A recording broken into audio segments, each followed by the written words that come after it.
Ce soir, si je suis là, c'est pour parler d'un sujet qui me tient vraiment à cœur et qui saura attirer votre attention car c'est un sentiment que tout le monde a déjà ressenti. Bon, j'aurais peut-être pu vous poser la question d'ailleurs avant de le dire. Quelqu'un dans la salle s'est déjà senti différent? N'hésitez pas à lever la main, ça m'aiderait beaucoup. Merci. Je pense que pour commencer, ce serait bien de définir la différence. La différence, c'est toutes ces choses qui nous rendent uniques et qui nous appartiennent. La différence, elle est d'abord physique. On la voit avant de la ressentir, mais elle est aussi mentale. On réfléchit différemment, on pense différemment, on perçoit les choses différemment. On est différent par culture, on est différent pour des raisons familiales. En fait, on est tous différents et on a plein de différences. Et l'idée ce soir, c'est de voir toutes ces différences comme une chance, comme une ressource pas encore assez exploitée, comme une pensée évolutive. Pour être plus clair, ce soir, j'essaierai de partager l'idée que ces choses qui nous rendent uniques et qui nous appartiennent ne devraient pas être cachées, laissées, abandonnées ou détruites au profit d'une image de groupe, mais au contraire, devraient être utilisées par chacun pour s'affirmer en tant qu'individu à part entière. Et c'est quelque chose de fantastique, mais si vous arrivez à vivre et vous exprimer en accord avec vous-même, vous vous sentirez obligatoirement mieux.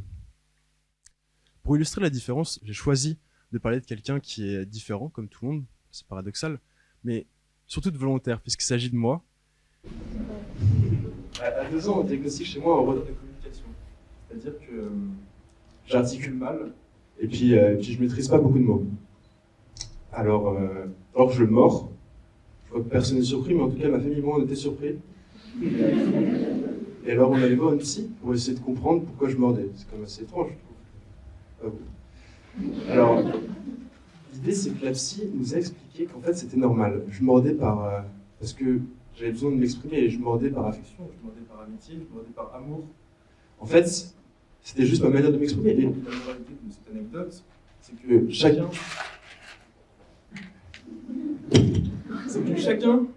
s'exprime différemment, exprime ses émotions différemment. Et par exemple, les parents, ils expriment leur amour envers leur fils à travers des gestes de tendresse, des câlins, des baisers. Gestes qui, à l'époque, me mettaient mal à l'aise. Parce que moi, je ne comprenais pas ces gestes, je n'en ressentais pas le besoin. Et donc j'avais ce malaise. Mais au lieu d'en parler, j'ai préféré imiter leur comportement. J'ai préféré imiter leur comportement. Parce que si je parlais de cette différence, ça la rendrait plus réelle. Et ça me faisait déjà souffrir, ça prenait déjà trop de place. Bon, c'était une erreur, mais ça m'a pas empêché de grandir. Et j'arrive en primaire, et en primaire, je suis grand, et je sais enfin parler, donc j'ai quelques amis. Et plus je grandis dans cette primaire, plus je réalise que je m'intéresse pas trop à mes amis. En fait, je m'ennuie avec eux. Je me sens pas aligné avec ce qu'ils laissent paraître d'eux-mêmes. Et alors je passe du temps seul, mais ça me va très bien. Je fais un peu d'introspection, je réfléchis un peu sur ma situation. Et je me rends compte à 8 ans que je suis bloqué. Je suis bloqué dans mes 20 km² entre chez moi et mon école, entre la nécessité d'aller à l'école pour apprendre des choses et l'obligation d'obéir à mes parents, et surtout de dormir chez eux.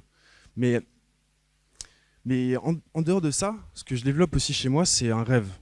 En fait, je rêve de sortir de ce blocage, je rêve de sortir de ces 20 km², je rêve d'être libre.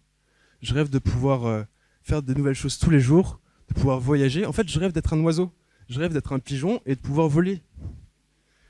Malheureusement, ce rêve ne se réalise pas, ou c'est pas encore réalisé, et j'arrive à Saint-Thomas-de-Villeneuve. Je sais que certains connaissent dans la salle, merci d'ailleurs d'être venus. Et du coup, je rencontre, dans mon premier jour de collège, les 150 personnes avec qui je vais passer les 7 prochaines années de ma vie, puisque c'est un collège-lycée.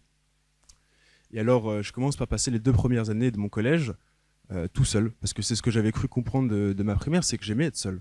Et puis, comme j'allais pas vers les autres et que les autres n'allaient pas vers moi, puisqu'ils ne me connaissaient pas non plus, bah, ça se passait très bien. Sauf qu'en quatrième, je me rends compte que je m'ennuie, que je tourne trop en rond. Et alors, la seule chose qui est possible pour moi, puisque je suis toujours bloqué dans mes 20 km², même si l'école a changé, c'est de parler aux autres, de rencontrer les autres pour pouvoir faire de nouvelles choses, partager de nouvelles conversations, etc. Seulement, j'ai jamais eu en fait cette envie d'avoir des amis. Et alors je sais pas faire, et cette ignorance, elle entraîne un manque de confiance en moi. Donc ma solution, c'est d'aller voir Grégoire Désert, la seule personne avec qui je parlais de temps en temps et qui était ami avec moi depuis la primaire. Et en quatrième, j'ai mon premier groupe d'amis.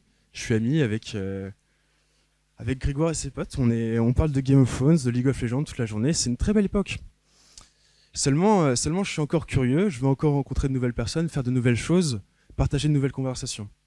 Et alors, petit à petit, j'arrive à surpasser mon manque de confiance en moi qui était né de cette ignorance.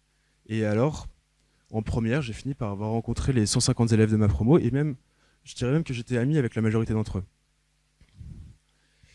Et ce que je retiens de cette époque, c'est que si j'ai réussi, c'est grâce à l'introspection, grâce à la remise en question, l'analyse de faits passés, puisque ce sont mes plus grandes forces. Elles m'ont permis de comprendre et d'appréhender mes différences en primaire. Elles m'ont permis, au début collège, de savoir ce que je voulais faire. Elles m'ont permis au collège-lycée de me faire des amis. Et encore aujourd'hui, en fait, elles me sont utiles tous les jours. Ça m'aide à comprendre l'image que je renvoie aux autres. Ça m'aide à m'intégrer dans un nouveau groupe, m'intégrer dans un nouvel environnement et comprendre les règles de cet environnement. Et c'est pour ça que je vous incite, vous aussi, ce soir, faites-le. Vous aussi, essayez de vous comprendre à travers la compréhension de vos rêves, connaître vos rêves, savoir avec qui vous voulez vivre, savoir ce que vous voulez faire. Parce que ce qui est vraiment intéressant dans l'introspection, et en particulier l'analyse de faits passés, c'est qu'on arrive à en tirer un enseignement. Parce qu'on grandit de nos expériences, c'est vrai, mais on grandit vraiment lorsqu'on arrive à en tirer quelque chose, un enseignement justement, ou alors une compréhension plus profonde des causes et conséquences de cet événement sur nous, sur les autres. Et c'est pour ça que je vous incite à le faire, c'est pour que vous aussi, vous arriviez à retirer le plus possible de chaque événement de votre vie et de chaque événement que vous voyez, que vous vivez en fait, effectivement. Et alors, vous pouvez grandir. Parce que plus on grandit, plus on se sent bien, non ? Ce qui est fantastique aussi, c'est qu'ensuite, on peut échanger ces différences. On peut en parler. On peut, à travers la communication, parler de ce qui est important pour nous. Par exemple, si moi, en primaire, j'avais pu parler à mes parents de cette différence plutôt que de la cacher, peut-être qu'on aurait pu ensemble trouver une solution, en fait. Et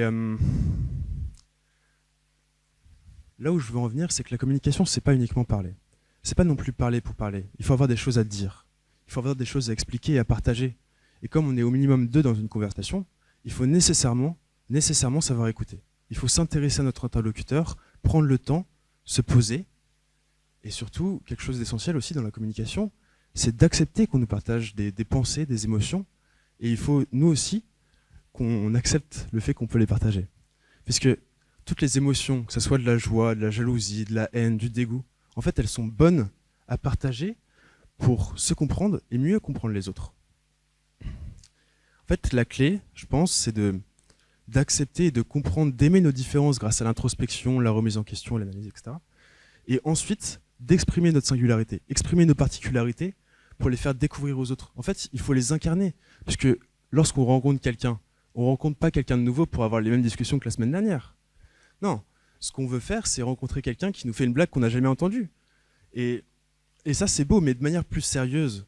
Si quelqu'un nous apporte une nouvelle vision des choses sur le monde en parlant de ses expériences, de ses enseignements, justement, et ben, ça élargit notre vision du monde. Et puis si nous aussi, on arrive à partager, si nous aussi, on arrive à donner notre vision du monde, ça élargit la vision du monde de la personne. En fait, la communication, c'est essentiel et c'est très intéressant parce que ça nous permet d'élargir notre vision du monde et celle des autres. Ensuite, la communication, on peut parler avec beaucoup de gens, mais le plus grand nombre de personnes avec lesquelles on peut échanger, c'est 8 milliards de personnes, en théorie, puisque c'est toute la société. Parce que chacun appartient à ce groupe-là. Enfin, il y a des gens qui vivent en marginalité de la société, mais c'est assez rare. Et puis, la société, comme c'est un concept assez compliqué, j'avais pensé de mettre une définition, mais comme c'est assez barbant, si jamais vous avez une notification sur votre message, si vous avez, sur votre téléphone, si vous avez envie de vous moucher, c'est le moment. On va tous ensemble lire une définition.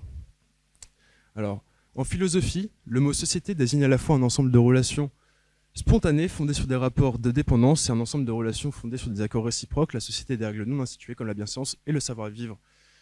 L'idée derrière la définition, c'est que 1, on ne peut pas vivre sans les autres, et que 2, la société et nos relations influencent grandement qui nous sommes. De surcroît, la société, elle a un troisième effet, c'est qu'elle nous éduque selon une certaine norme. Et ça pourrait dire qu'elle gomme nos différences. Ça pourrait nous faire penser qu'elle tend à nous uniformiser, puisque tout le monde vit dans cette société, ça veut dire uniformiser nos besoins, nos envies, nos habits, nos sports favoris, les boissons du samedi. Et puis pourquoi pas nos enfants? Et ça fait un peu peur. Mais pour répondre à cette question et pour réfléchir là-dessus, on a un peu d'aide. Ce Ken Robinson professeur d'université américaine, il défend, lui, l'idée que l'éducation détruit la créativité. Éducation qui provient de la société, puisque c'est elle qui la propose, détruit la créativité, créativité qui provient de nous, mais surtout des enfants, selon M. Ken Robinson, puisque les adultes ne sont plus créatifs.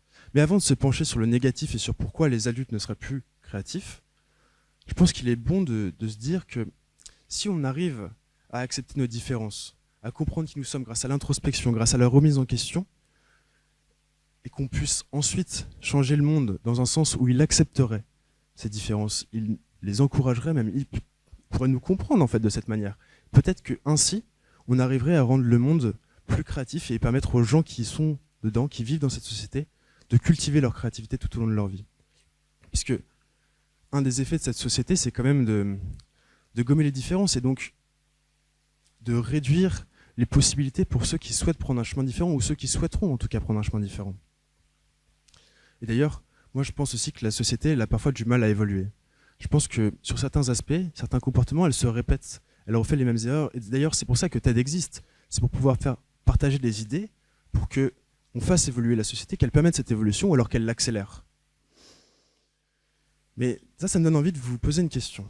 Est-ce que vous pensez qu'on a du mal à sortir des sentiers battus, qu'on a du mal à être créatif, parce que justement, cette société nous oppresse?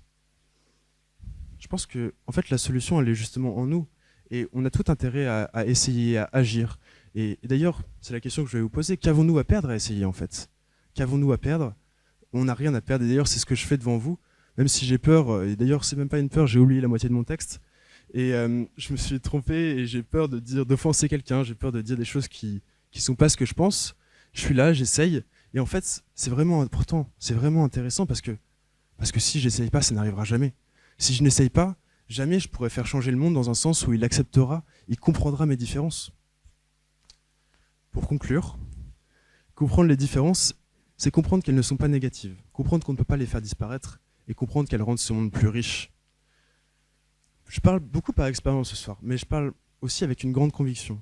Je crois que réfléchir plus sur nous-mêmes grâce à l'introspection, la remise en question, etc., ça nous permettrait de nous sentir mieux et puis ça nous permettrait de faire évoluer la société dans le sens qu'on veut.